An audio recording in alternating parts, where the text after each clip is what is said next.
Heyo, Vivo V20 yang gue sebut dengan Vivo V20. Nah, akhirnya resmi juga di Indonesia dengan harga sekitar tebakan gue 5,5 juta rupiah. Karena saat video ini dibuat, gue belum tahu harga resminya guys. Maybe kalian sudah ya. Nah, sebelum gue pegang Vivo V20 ini, gue sudah nyoba Vivo S7 yang tidak masuk ke Indonesia. Beda speknya ini lumayan jauh juga loh. Tapi dari body dan beberapa fiturnya itu sama. Kita bahas di next video saja perbedaannya kalau kalian pengen tahu.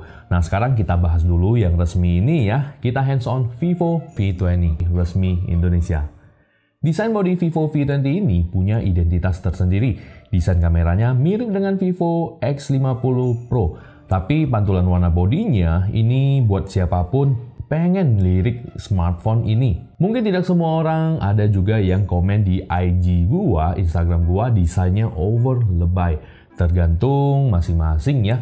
Nah, material bodinya terbuat dari gelas pastinya dan sisi kanan ada volume, ada power, dan bagian sisi kiri ada slot SIM yang dedicated. Jadi kita bisa expand memori lagi. Bagian atas ada second microphone dan bagian bawah ada audio jack, microphone, konektor Type-C, dan juga speaker. Ukuran display 6,44 inci AMOLED display FHD+ dengan desain water drop. Kalau dibandingkan dengan Vivo S7 ini masih notch ya. Kelihatan juga beda dagunya yang di Vivo V20 ini lebih tebal. Tapi di S7 ini punya dual kamera di depan notch-nya guys. Nah, kalian lebih senang water drop atau notch zaman dulu? Tapi gini-gini dual kamera ya bagian kamera depan. Di awal unboxing seperti biasa yang wajib gua sharing ke kalian adalah sisa RAM dan ROM sebelum install aplikasi. RAM yang terpakai adalah 2,6 GB dari 8 GB, sedangkan ROM-nya yang terpakai adalah 14 GB dari 128 GB. Yang gue rasakan sih di awal gue hidupkan smartphone ini adalah ternyata Vivo V20 ini sudah berjalan di Fantouch OS 11, base Android 11 terbaru. Pantas saja ada rasa beda ya di menu-menu, di settingnya, dan icon. Nah, di Fantouch 11 ini kelihatan lebih simple, icon-iconnya terlihat lebih original Android. Cuman ada sedikit yang gue bingung, baterai yang ada pada Vivo V20 ini adalah 4000 mAh. Memang sih dengan baterai 4000 mAh mungkin saja biar bisa tipis terlihat mewah. Tapi yang gue rasa ya semua juga akan pakai soft case atau hard case guys buat lindungi smartphone ini. So, better 4000 mAh atau 5000 mAh. Tapi untungnya pengecasannya support 33 watt fast charging. Jadi ya lebih kurang 1 jam juga sudah penuh. Nah, buat gue yang menanti-nantikan Vivo V20 ini, di awalnya gue kira akan sama dengan S7 menggunakan prosesor Snapdragon 765G terbaru. Ternyata Vivo V20 ini memakai Snapdragon 720G. Tapi ya sudahlah ya, beda negara pasti juga beda pasarnya. Antutu benchmark yang bisa dihasilkan Vivo V20 ini adalah 281.000 poin, skor yang lumayan. Nah, kalau kalian penasaran dengan Snapdragon 765G di S7, kembarannya ini cuma beda kewarganegaraan ya guys ya. Ini bisa menghasilkan 327.000 poin lebih guys. Wow, bedanya lumayan ya. Nah, buat gaming, buat main game, kita coba main PUBG. Grafik yang bisa dihasilkan di Vivo V20 ini adalah HDR High dan Smooth Ultra. Menurut kalian grafik PUBG di Vivo V20 ini gimana? Kalau di S7 sih bisa HDR Ultra dan juga Smooth Extreme guys. Ya, buat gameplay di Smooth Ultra sudah lumayan lah ya. Nah, beli HP ini buat main game sih sudah pasti bisa. Sekarang yuk kita coba gameplay PUBG di Vivo V20.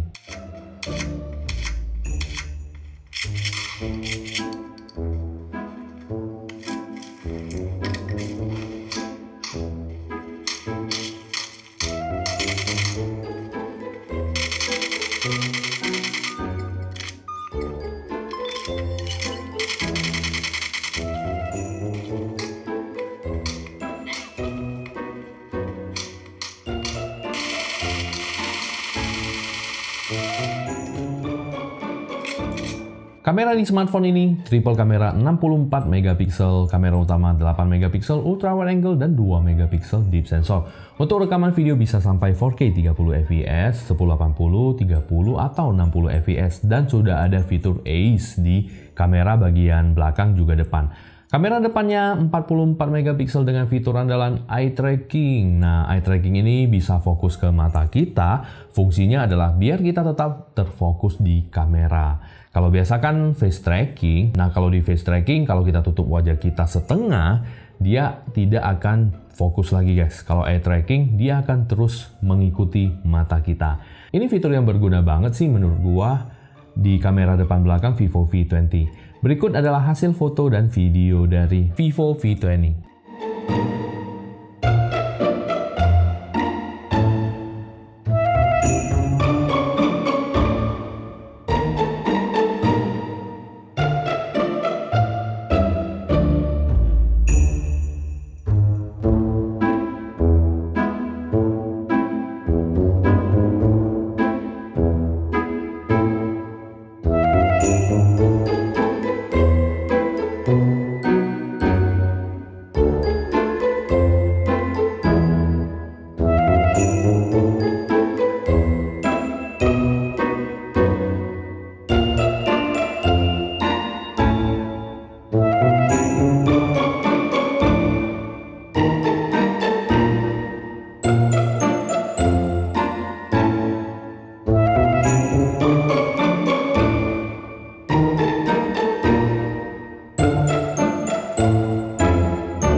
So guys, sekarang kita rekam dengan fitur stabil ya. Ini di 1080.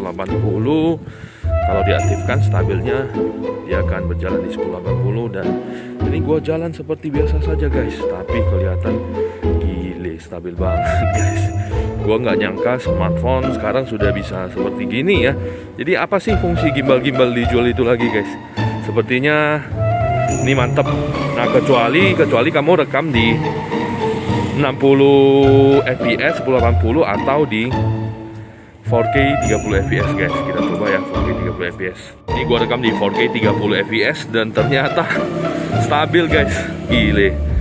Gua akui untuk stabilnya di Vivo V20 ini mantap. Dan kelihatan ya ini ya 4K 30 fps. Cuma sayang tidak ada 4K 60 fps.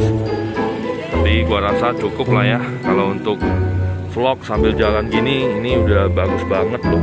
Juga ada rekaman video dual kamera depan belakang. Kita bisa set seperti ini guys. Ini enak sih buat nge-vlog. Kita bisa ngasih tahu audiens bahwa di depan kita ada apa. Kemudian wajah kita juga ikut direkam. Dan sekali lagi stabil banget buat Ace-nya mantep. Smartphone 5 jutaan, ya kalau iya segitu harganya, kita anggap saja ya iya ya 5,5 juta. Hadir dengan sensor yang sudah lengkap. Ada fingerprint sensor di layar, ada juga NFC. Nah, bagian ini sudah pasti puas ya. Ada juga settingan always on display guys, biarpun hanya beberapa tampilan jam yang simple, tapi minimal adalah ya always on display daripada tidak ada. So, kesimpulan menurut gua smartphone ini punya desain yang cakep banget, pakai banget guys, dan ada NFC. Kalau baterainya 4000 mAh itu nggak usah kita permasalahkan lah ya, kan chargingnya cepat, bisa dibantu dengan power bank. Nah, ini punya eye tracking, buat foto video itu cukup baik. Jadi serasa di kamera Sony gitu guys. Yap, gua sih senang dengan fitur ini sih. Yap, ada sedikit sayang saja di perekaman video cuma bisa sampai 4K 30 fps ya. Belum bisa 4K 60 fps, kalau bisa lebih baik lagi. Terus bodinya slim dan bobotnya ringan. Ukurannya juga pas di tangan gua. Nah, sayangnya lagi belum support refresh rate 90 Hz. Di harga 4 jutaan atau 5 jutaan belum support sih, sayang sih. Sekarang sih 2 jutaan sudah mulai hadirkan refresh rate 90 Hz. Tapi di S7 gua, S7 ini juga belum ada refresh rate 90 Hz. Dia maybe 90 Hz. Kalau gua sih ya kadang pakai, kadang tidak pakai sih. Kalau tidak pakai biar lebih hemat, kita pakai 60 Hz saja biar baterai lebih awet. So, kalau tebakan gue benar, ini di harga 5,5 juta, tidak lewat ya. Smartphone ini masih berada di harga dan spek yang normal. Tidak overpriced, juga tidak terlalu murah guys. Kalau tadinya pakai Snapdragon 765G, wow itu pasti auto recommend, auto sikat. Gua pasti rekomend ke kalian banget, worth it banget guys. Kalau ternyata harganya lebih murah lagi, ya gua akan komen di kolom komentar sharing pendapat gua guys. Jadi kalau di video gua, ya pendapat gua sih, maybe teman-teman utamakan pendapat gua tentang mengenai smartphone yang gua bahas review. Kalau spek aja, maybe kalian bisa baca saja. So, sekian kesimpulan gua tentang Vivo V20 ini. Semoga video ini bermanfaat buat kalian. Follow Instagram gua buat lihat postingan-postingan gua sehari-hari.